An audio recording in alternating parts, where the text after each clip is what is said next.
guys, how are you? So I was just in the middle of doing my makeup, and it occurred to me actually, I had a memory pop up, and it's something that I think it might help some people, I'm not sure, but I'm just going to tell you anyway.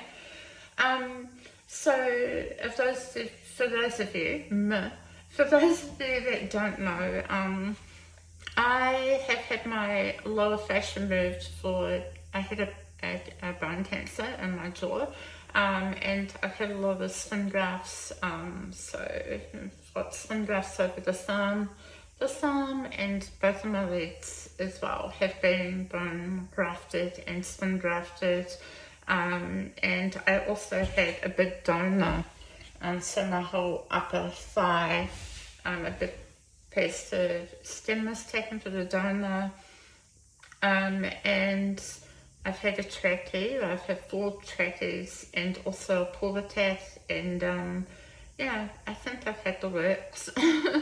um, but yeah, so one of the memories that I wanted to share with you was when I was in Tino, and I would come home sometimes. That time was limited, and it wasn't guaranteed. So if I was, if the hospital let me go home, and then I was home for maybe a week or so to have some like rest time, sometimes a little bit longer, but the time wasn't guaranteed. I would have to come back to the ward if, I ended up with like a nosebleed that wouldn't stop, or that I would have to call an ambulance. And I never wanted to go home. I never wanted, home. I never wanted to go back to the hospital. I was determined to stay at home as much as I could. And my mum, she used to come to visit me at home, and she would say to me, you need to get up and you need to move. And my surgeries and everything, my fatigue levels were so bad. Like, I've had COVID before, and I know it's different for everyone, but I found chemotherapy to be so hard. And so I would go for these walks, and she would like grab my arm, and we would link arms. She has the patience of a saint, honestly. And we would link arms, and she would help me walk. And we lived on the hill, so we would walk like maybe 5 to 10 minutes down the road, and then I'd say, Mum, I've had enough, I need to go home. And so we'd get home, and I'd be about to sit down, so I was just absolutely exhausted, and she would be like, you need to have a shower. And I'd be like, okay. I just didn't have the energy to debate with her, so I would jump into a shower, and she'd say to me, she'd help bag me, because I needed to have, I'm quite tall, and I used to have rubbish bags up to my thigh and rubbish bags up to here on all of my limbs to try and stop the water getting into all my skin grafts and stuff. And so she would help me with that, and then she'd hand me shampoo and conditioner, and she'd be like, shampoo your hair, and and I'd say, but Mum, I've got no hair, and I had no eyelashes, I had no eyebrows, I had no body hair, I had no hair on my head. And she'd be like, jump into the shower, and put some shampoo and conditioner on. And I'd be like, okay. So I did in the shower, and I'd be massaging my head away, and while I was in there, I would pretend that I had hair growing back. I would close my eyes, and I would massage my head and pretend that the hair was coming back. And I know it wasn't going to be coming back anytime soon, because I still had months and months of chemo to go, but I would pretend. And I think that was a small part of me showing up for myself, even when I was at the lowest of lows, and even when I didn't feel very feminine, and obviously my face was messed up, and my body was so messed up, and I was really embarrassed to be me. And yeah, it definitely helped. And also, I remember having, my son. I had my boy, and I wasn't meant to be able to have children. He was like a miracle that came quite early on in my journey. And yeah, when I was a mama and you have your baby and your tummy goes all squishy and you've got stretch marks, and those never used to bother me. Like I remember seeing them and thinking that they were a gift. After all I had been through and having all these other skin drafts, and those I had to learn to love. Those I had to, it was definitely a work in progress. I used to hate them. I used to wish that I wasn't around just so that I didn't have to look at them every day. I used to hide them. I was so embarrassed by them. And I was just embarrassed by speaking. I was embarrassed.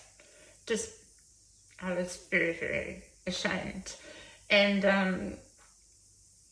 but having these having a baby tummy, or a mama tummy, that never actually bothered me. I just used to look at it as just something so beautiful, something that created my son. And every time I used to nurse him, and my arms and everything would be so painful, I just used to look at him and just think, he was the most beautiful thing in the world, and how my body could create something so incredible, even though I was just not well.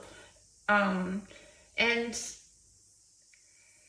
I started working out. Like, I started not working out because of my stomach and, because I was a new mum. I started to work out because I told myself, like, if you can get through this, if your body can create this absolutely beautiful baby, then, you're going to live and you're going to get through this. And so I started showing up for myself more often. So I would be in the shower and I'd close my eyes and just visualize. And every time I was feeding him and we had quiet time together, rather than focusing on the pain of holding him, I would focus on, the rest of my day and how it's going to look and how I'm going to improve myself and how I'm going to eat. So I plan my healthiest meals I could think of, and I would learn recipes and nutrition, and I say to myself, you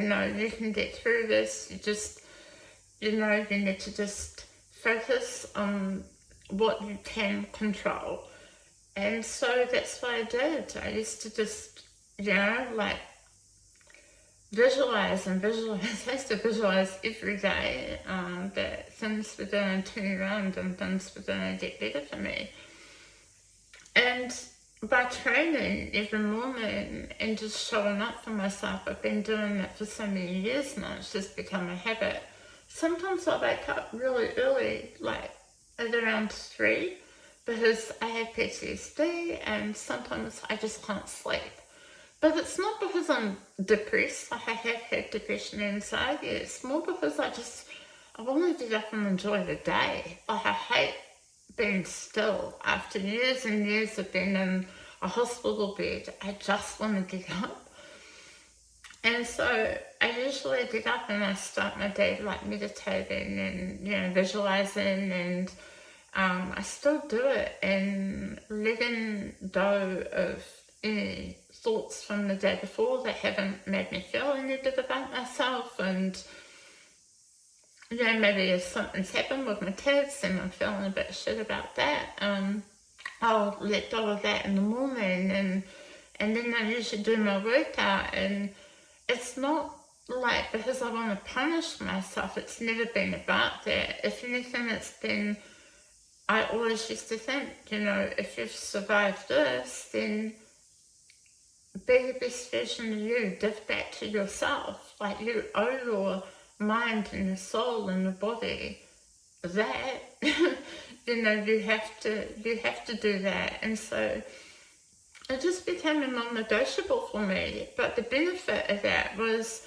because I was showing up for myself, I was showing up for my kids, and by the time 6 a.m. or 7 a.m. came, my kids would be out of bed, and sometimes I'm still in the middle of training, but my mind is in such a good place, I'm feeling positive, I'm feeling like not mad about anything, and and it's kind of been like the fitness and stuff came with it, and the same for yoga, and and every single year I just feel like when I look back at photos, I'm like, dear God, I've got better. Like, everything's getting better, everything's getting stronger. Like, I'm in my 40s, and I'm like, I don't feel 40.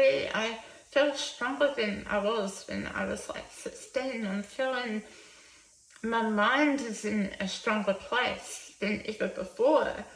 And so I don't know if this video helps, but I just want you guys to know, like, from those two little experiences that I've sort of shared with you, I've got a lot more I can talk about if you guys want me to, but I just want you to know that, if you can fill up, I always say to my kids, if you fill up your own cup, so we learned that years ago with a clinical psychologist for my son, but if you fill up your own cup, then you are an offering to your family, you are an offering to the world, and it means that you're not mad about stuff, you're not frustrated by anything, when you go out onto the street or into the supermarket, you're very, got your head in a good space, and when you go to make yourself lunch, you're not going to, self-sabotage or make something that doesn't serve you, because you've already put all this hard work in, and, your mind is at a really strong place, and you're showing up to be the best version of you for other people. It's like you're passing it on, all of that good energy. And so, yeah, as I say, I don't know if this helps, but it's definitely helped me. And I've written about it a lot in my book, about showing up for you and learning self-love through self-care. And of course, there's some of my experiences that I've gone through in there to give you guys some perspective and something to draw from if you're lacking the motivation and you need that.